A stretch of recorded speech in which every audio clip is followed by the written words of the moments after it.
इस औषधि को बस 1 चम्मच आप इस तरीके से बना करके खा लीजिए। सर्दी में आपको बहुत आराम मिलेगा, आपकी जोड़ों के दर्द में कमी होगी, हड्डियां मजबूत होगी। बहुत ही हेल्दी रेसिपी है ये।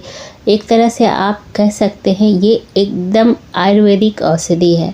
तो चलिए रेसिपी बनाना शुरू करते हैं। उससे पहले हेलो एवरीवन, मैं हूँ पूनम और पूनम्स किचन ब्लॉग में आप सभी का स्वागत है। तो रेसिपी अच्छी लगती है तो प्लीज़ ज़रूर से लाइक किया कीजिए, और अगर आप चैनल पे पहली बार आए हैं तो चैनल को सब्सक्राइब कर लीजिए। तो चलिए पहले बना लेते हैं। तो सबसे पहले कढ़ाई गर्म होने के लिए चढ़ा देंगे, और सबसे बड़ी बात यह है कि ये 4 से 5 चम्मच घी में बनकर तैयार हो जाता है। तो शुरुआत में मैंने 1 चम्मच घी डाल दिया है। घी जब गर्म हो जाए तो 7 से 8 बादाम रफली काट करके डाल दिया है। उतना ही काजू लिया है मैंने। पहले काजू और बादाम को लो फ्लेम पे कुछ सेकंड के लिए भून लेना है। बादाम और काजू आप अपने अकॉर्डिंग बढ़ा या घटा सकते हैं, क्वांटिटी में जितनी मर्जी उतना डाल सकते हैं। अब कुछ सेकंड बादाम और काजू को भूनने के बाद 2 चम्मच मैंने यहाँ पे किशमिश ले लिया है। किशमिश को भी हल्का सा यहाँ पे काजू बादाम के साथ भून लेंगे जब तक कि किशमिश हल्का सा फूल ना जाए। तो किशमिश फूल गया है तो अब गैस फ्लेम को एकदम लो करके हाफ कप यहाँ पे मैं डेसिकेटेड कोकोनट का पाउडर डाल दे रही हूँ। इसे भी कुछ सेकंड के लिए भून लेंगे किशमिश काजू बादाम के साथ। अगर आपके पास डेसिकेटेड कोकोनट नहीं है तो आप सूखे नारियल को ग्रेटर से ग्रेट करके डाल सकते हैं, इससे बहुत अच्छा टेस्ट हो जाएगा। तो सारी चीज़ें भून चुकी हैं, सारी हेल्दी चीज़ों को मैंने अलग बर्तन में निकाल लिया है। अब वापस से कढ़ाई में यहाँ पे 2 चम्मच घी डाल देंगे, और यहाँ पे घी को बहुत अच्छी तरह से हमें पहले गर्म कर लेना है। घी अच्छी तरह से गर्म हो चुका है तो यहाँ पे मैं 1/4 कप गोंद ले रही हूँ। गोंद जो है सर्दियों में बहुत ही फ़ायदेमंद होता है, सभी को पता है। तो घी अच्छी तरह से गर्म हो गया है तो मैं थोड़ा थोड़ा गोंद को फ्राई करूँगी। आप चाहें तो एक बार में डाल सकते हैं, बस इतना ध्यान रखना है कि गोंद अंदर से कच्चा ना रहे। तो गोंद के बहुत सारे फ़ायदे होते हैं। एक तो शरीर में गर्मी देता ही है, इम्यूनिटी सिस्टम को बढ़ाता है, हड्डियों को मजबूत करता है, जिनके जोड़ों में दर्द रहता है उन्हें भी बहुत आराम देता है। तो आप कोशिश करें किसी न किसी रूप में सर्दियों में, खास करके सर्दियों में गोंद का इस्तेमाल अपने डाइट में ज़रूर करें। चाहे वो लड्डू के रूप में हो, चाहे आप दूध में भी इसे घोल करके पी सकते हो रात में सोने से पहले, चाहे इस तरह से हेल्दी हलवा बना करके भी। तो यहाँ पे एक बैच जो है गोंद फ्राई हो चुका है, तो सेकंड बैच भी इसी तरह से हमें फ्राई कर लेना है। तो सेकंड बैच भी फ्राई हो गया है, इसे हम निकाल देंगे। अब जो घी हमने 2 चम्मच डाला था उसमें गोंद फ्राई किया, उसमें घी बच गया है। तो अब यहाँ पे मैं आधा कप दलिया ले रही हूँ। अब दलिया का यूज़ तो हम साल भर करते हैं, चाहे वो खिचड़ी बना ले, चाहे वो खीर बना ले, चाहे वो लापसी बना ले, लेकिन ये जो हलवा है ना, इसका यूज़ केवल सर्दी में ही किया जाता है। इस गोंद के हलवे को आप सिर्फ सर्दी में ही बना सकते हैं। तो यहाँ पे 2 से 3 मिनट तक मैंने दलिया को भून लिया है। तो अब यहाँ पे दूध डालेंगे। तो पहले 1 कप दूध डाल के अच्छी तरह से दलिया को दूध में मिक्स कर लेना है। अब यहाँ पे मैं 2 कप दूध और डाल दूंगी, यानी आधा कप दलिया में मैंने 3 कप दूध का इस्तेमाल किया है। दूध कोई सा भी हो सकता है, गाय का, भैंस का, पैकेट का, जो भी आपके पास अवेलेबल हो। तो 3 कप दूध डाल दिया है आधा कप दलिया में। अब यहाँ पे फ्लेम को हाई कर देना है जब तक कि दूध में एक उबाल ना आने लगे। तो अब धीरे धीरे जो है ना, दूध अच्छी तरह से गर्म होने लगा है, उबाल आने लगा है। अब देखिए, अब यहाँ पे उबाल आने के बाद हमें ढक के पकाना है और बीच बीच में चलाना है, और दलिया को चेक करना है जब तक कि दलिया अच्छी तरह से पक ना जाए। दलिया कच्चा नहीं रहना चाहिए, इस बात का ध्यान रखिएगा।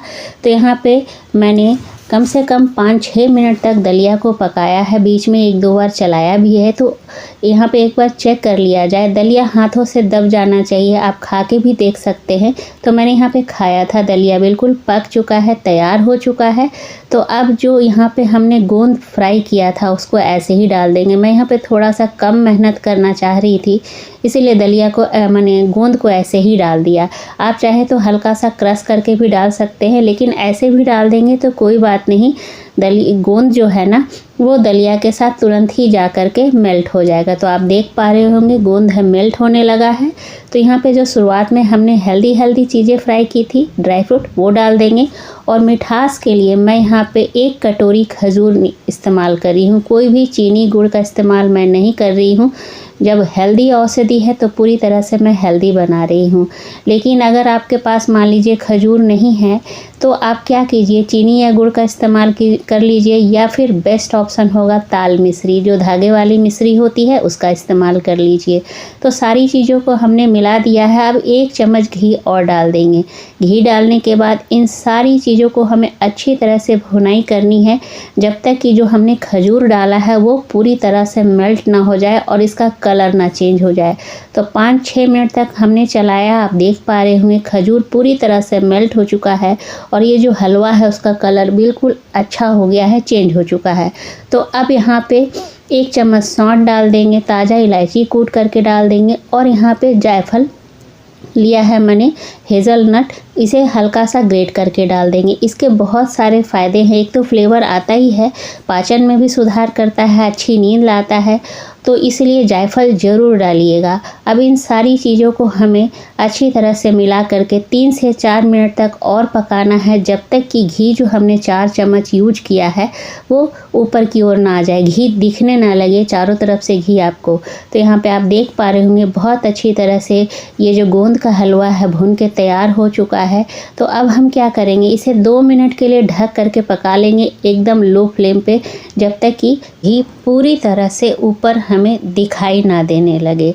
तो ये जो औषधि है, ये जो दलिया गोंद का हलवा है, सिर्फ़ और सिर्फ आप सर्दी में ही बना करके खा सकते हैं, क्योंकि इसमें सारी चीज़ें जो हैं, सौंठ हो गया, जायफल हो गया, गोंद हो गया, ये सब शरीर को गर्माहट देने वाली है। तो मैंने 2 मिनट तक लो फ्लेम पे पकाया। आप देख पा रहे होंगे घी पूरी तरह से ऊपर की ओर आ गया है। इसका मतलब ये जो आयुर्वेदिक औषधि है जो हमारे लिए बहुत ही फ़ायदेमंद है, चाहे वो बच्चे हों बड़े हों सभी के लिए है, ये बनके तैयार हो गया है। आप 7 से 10 दिन तक स्टोर करके रख सकते हैं। रोज़ थोड़ा थोड़ा आप फैमिली मेम्बर को सर्व कर सकते हैं। जिनके जोड़ों में तकलीफ़ है उन्हें तो आराम देगा ही देगा, साथ में जिनको कोई भी परेशानी नहीं है उन्हें भी ये बहुत फ़ायदा करेगा। तो इस सर्दी आप इस हलवा को, इस आयुर्वेदिक औषधि को ज़रूर ट्राई कीजिए। हेल्दी के साथ साथ बहुत ज़्यादा टेस्टी होता है। तो आई होप आप लोगों को आज की ये जो रेसिपी है आप सभी को पसंद आई होगी। अगर पसंद आए तो प्लीज़ लाइक ज़रूर से कीजिए। मैं बार बार कहती हूँ लाइक ज़रूर कीजिए। थोड़ी सी भी हेल्पफुल लगती है मेरी वीडियो तो आप लोग लाइक ज़रूर कीजिए, और चैनल पर नए हैं तो प्लीज़ चैनल को सब्सक्राइब कर लीजिए, बेल आइकन को भी प्रेस कर दीजिए ताकि आने वाली वीडियो की नोटिफिकेशन आप सभी को सबसे पहले मिले। मिलती हूँ अगले रेसिपी में, तब तक के लिए टेक केयर, बाय बाय।